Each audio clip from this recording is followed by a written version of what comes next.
Morgie and Peej's Wagging Dog Tales. The Tale of the Rich Witch. Written by Jane Meadows. Chapter 1. The Rich Witch's Secret Fear. Morgie and Peej are hiding in the garden. These adventurous and brave dogs are very, very scared because Bernie the Rich Witch is coming. And why are they so afraid of Bernie? Let me tell you why she is so scary and how she got this name.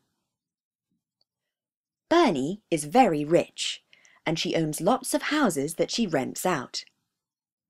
Boss and wife, the loving owners of Morgie and Peej, rent her house at number 2 Cherry Lane. When people rent her houses, Bernie makes sure they keep them clean and tidy. When she does her inspections, she always wears a black dress, a black hat, bright red lipstick, and lots of blush on her pale cheeks. That's why Bernie looks exactly like a scary witch when she appears on the doorstep of any of her houses. Not only does Bernie look frightening, but, to make matters worse, she is also very, very strict. Everything must be spotless. She has eyes like a hawk, and she is able to find the tiniest spot on a carpet or a mark on a wall in an instant. She will grumble and look very angry if anything is not perfectly clean. And when it comes to bathrooms and kitchens, watch out even if you think you are very good at cleaning. Bernie can find even the smallest mark on a mirror, a shower, or a bench top.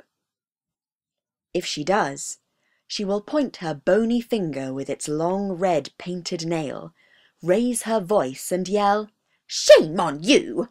I own this house and you have made it into a total mess. I will be back tomorrow to inspect it again after you clean it properly." Then she will get out her black notebook and write furiously, making notes on exactly what has displeased her. But deep down, Bernie the Rich Witch has a secret. She is terrified of dogs and cats. She doesn't know why, but she just knows she is afraid of them all. Over the years, Bernie has developed an incredibly sensitive nose as her magical dog and cat detector, and she can tell if either one has been in a room in the last month. "Filthy animals," she calls them. When she is due to inspect Boss's house, Morgie and Peej camp in the garden for several days, not daring to come inside. If they leave even a trace of themselves, such as a hair, they know Bernie will definitely spot it. Last time they saw Bernie stare at wife accusingly and say, "I can smell dog in here. Keep those dirty dogs outside at all times." Peej and Morgie felt very insulted, because they bathe and shampoo themselves several times a week, and have clean, minty breath after brushing their teeth twice daily. Any tradesman who comes to do any repairs knows he has to report to Bernie any sightings of dogs or cats in her rented houses. If he does not, and she finds out later there was a dog or cat inside the house, he will never ever get any more repair work from her. Bernie's inspections are every 3 months. Peej makes a note in his dog diary when the next one is due, so that he and Morgie can make sure they are out of the house at that time. He also marks the dates when repairs are to be done, so he and Morgie can be sure they are not inside the house at the time. Of course, in between these visits, Morgie and Peej forget about Bernie the Rich Witch and make themselves very comfortable. They sit in the lounge watching the passing traffic. Sometimes they even sneak upstairs and lie on boss and wife's bed for a snooze and to watch TV there when no one else is around. They are always extra careful to not leave any mess. Chapter 2. Let's all go to the beach. It's a hot summer's day right in the middle of the holidays. Morgie and Peej are listening to radio station 2 Dog FM. On the news, they hear that there is to be a record heatwave and that the coolest place is likely to be the beach. Both of them love to swim, and they decide to pack their beach gear and have a picnic at the dog-friendly beach. Peej gets out his shoulder bag and carefully packs it with the things they will need on the beach. He puts in 2 towels, sun lotion, 2 pairs of sunglasses, 2 protective hats, a plastic bottle filled with fresh water, some of their favourite biscuits, and some dog booties in case the sand is very hot.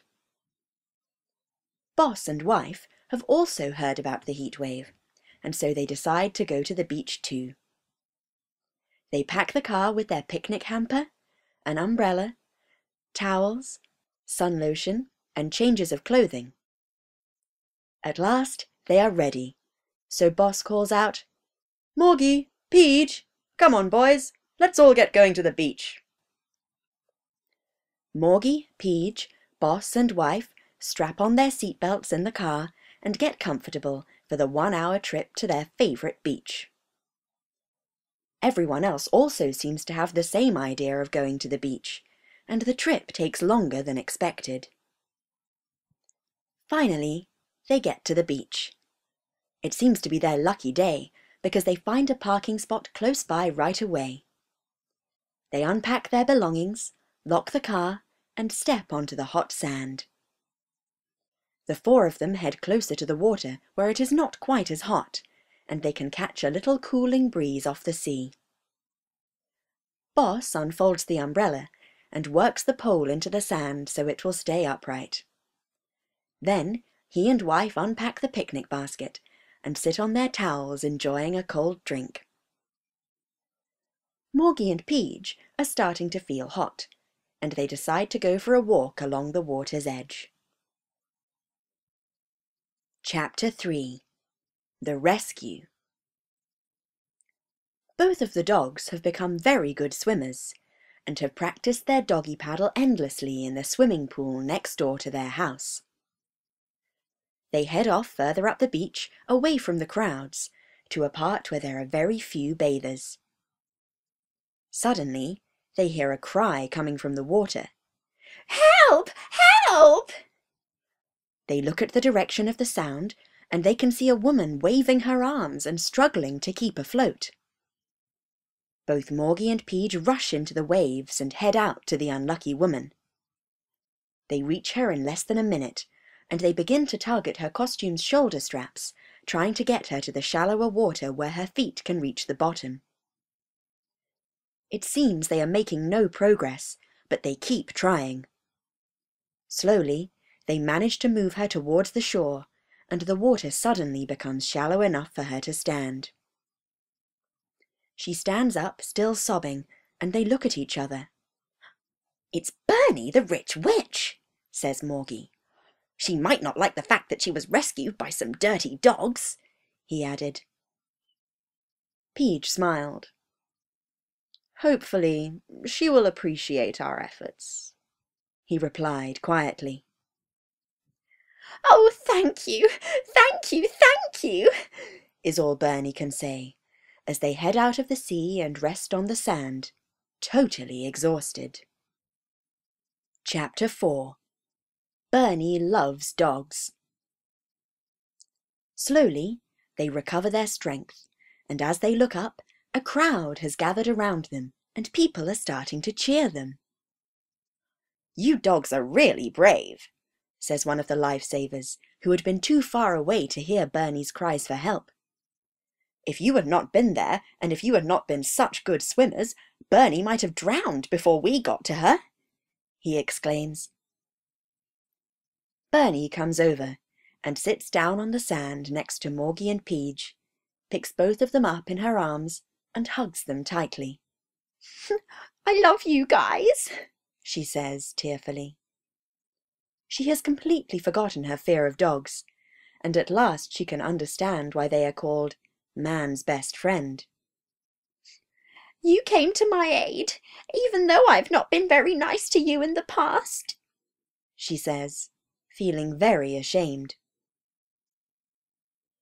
Morgie and Peej are really tired from the ordeal and are quite grateful when the crowd finally leaves.